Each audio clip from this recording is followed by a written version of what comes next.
Hola, ¿qué tal? Soy Simón, bienvenidos una vez más a mi canal. Y hoy os traigo una pequeña reflexión y unas recomendaciones antes de aprender ROS. Este vídeo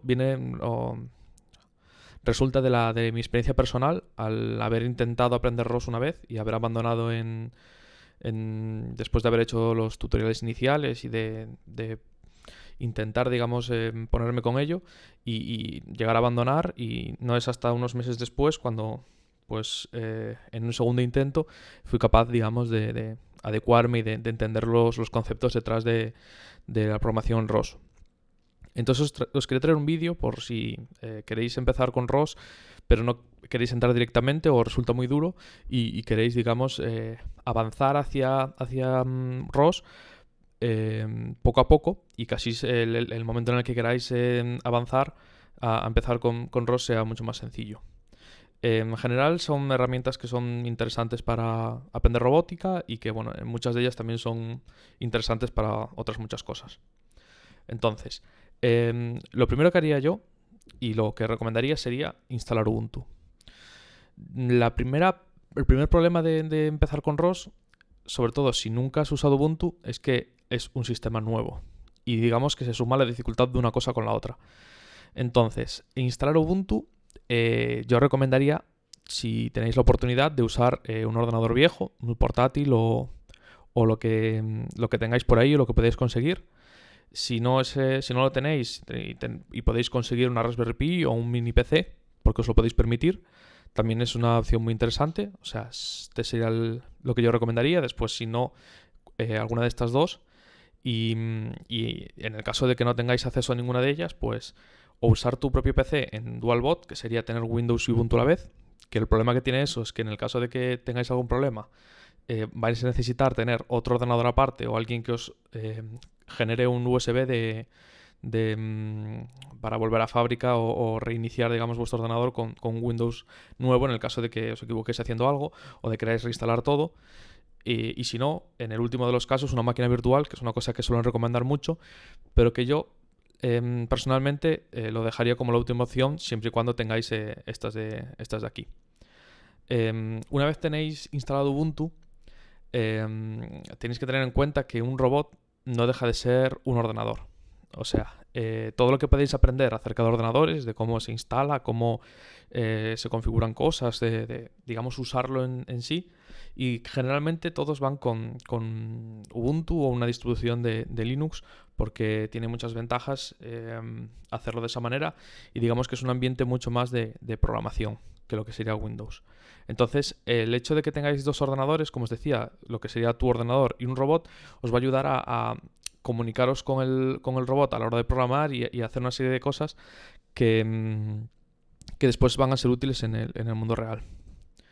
Una vez tenemos el Ubuntu instalado y lo hemos hecho, ya sabemos cómo se instala, lo hemos instalado un par de veces, hemos probado una distribución u otra, yo recomendaría usarlo. Y para usarlo no me refiero a que uséis el navegador de internet o veáis vídeos de YouTube o lo uséis para ofimática y escribir Word, sino que lo uséis las partes diferenciales con un ordenador normal. Yo me centraría, pues, en saber cómo se programa en Python y en C++ y el uso de la terminal. Al final, para hacer lo primero y lo segundo, vais a necesitar usar lo tercero. Y así vais, digamos, añadiendo a vuestras habilidades el hecho de saber usar la terminal lo mejor posible.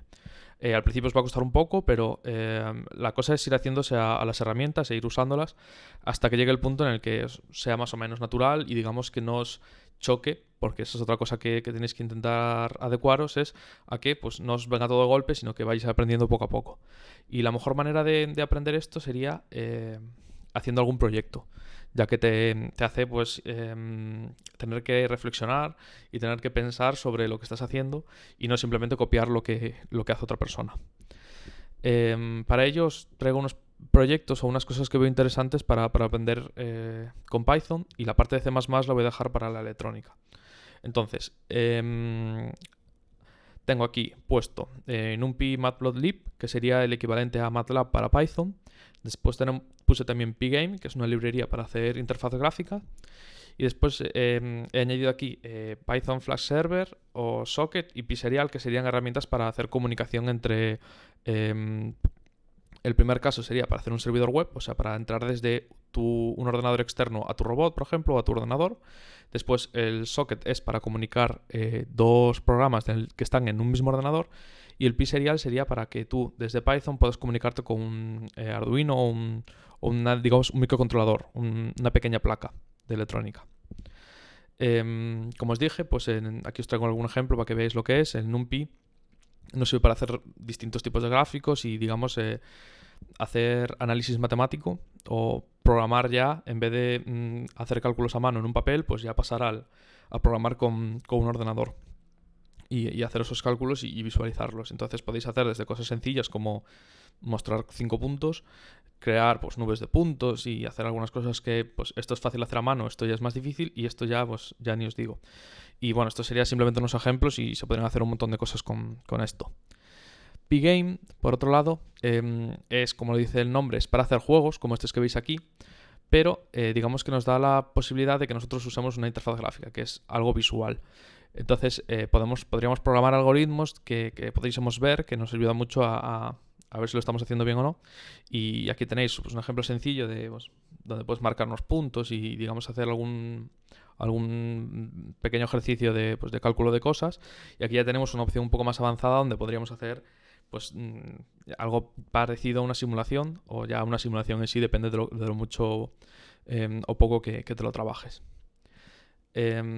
Como dije antes, también quería hablar un poco de la electrónica, y es que aparte a lo que os dije de la programación, aprender cosas de electrónica, pues supongo que si estáis haciendo robótica es del sitio donde venís, y en general estos proyectos, además de los clásicos del SP, del Arduino y SP32, son algunos que yo uso habitualmente. Sería pues el encoder, un H-bridge, esto sería un sensor de giroscopio, y añadí estos dos debajo que a mí me resultan especialmente interesantes, que sería el crear un servidor con un SP32 con el protocolo HTTP, que nos serviría pues para enviar comandos a esta placa, y esta placa nos devolvería todo por Wi-Fi. Y después sería pSerial, que como os dije antes, serviría para comunicar un Arduino o un SP con un programa en Python. Y podríamos combinar pues lo que os enseñé antes del pGame, o para mostrar datos del SP, por ejemplo, en una gráfica o en un display. Quería hacer también un apunte especial al desarrollo web, que es una cosa que generalmente no se enseña en la universidad, o a mí no me lo enseñaron, y que es especialmente interesante en el mundo de la robótica. Y resulta que, como os dije antes, tu robot no deja de ser un ordenador, y tú normalmente entras o interactúas con tu robot a partir de otro dispositivo, ya sea tu PC, aquí puse un PC, pero puede ser un teléfono móvil o un servidor o lo que sea. Digamos que un elemento se intenta comunicar con tu robot. Y esta comunicación que puse aquí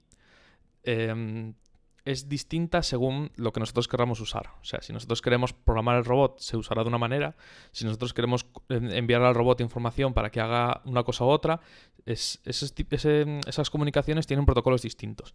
Entonces, todo lo que podáis aprender de cómo funciona la web, cómo funciona un servidor, cómo funciona un cliente, qué protocolos hay, qué ventajas tienen unos con otros, o general, si no, simplemente digamos que saber que eso existe y para qué sirve es muy interesante. Entonces, si os queréis meter en este mundillo, lo más fácil es empezar con HTML, CSS y JavaScript. Cuando veáis tutoriales de esto, si lo hacéis, veréis que son muy de maquetador web, y es que al final es lo que se usa para hacer páginas web. Y normalmente le da mucha importancia a estos dos primeros y muy poca al último. Y este es donde más trabajo vais a tener que poner. Al final es lo más parecido a programar como estáis acostumbrados, porque se programa parecido a Python, digamos, JavaScript. Y estos dos son un poco más raros y más diferentes a la programación clásica.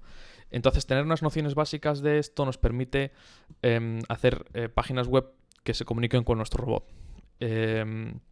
Además, si tienes esto, pues digamos, lo entiendes y eres capaz de hacer algunas cosas sencillas, vas a poder usar los de abajo combinados con lo que crees tú aquí arriba.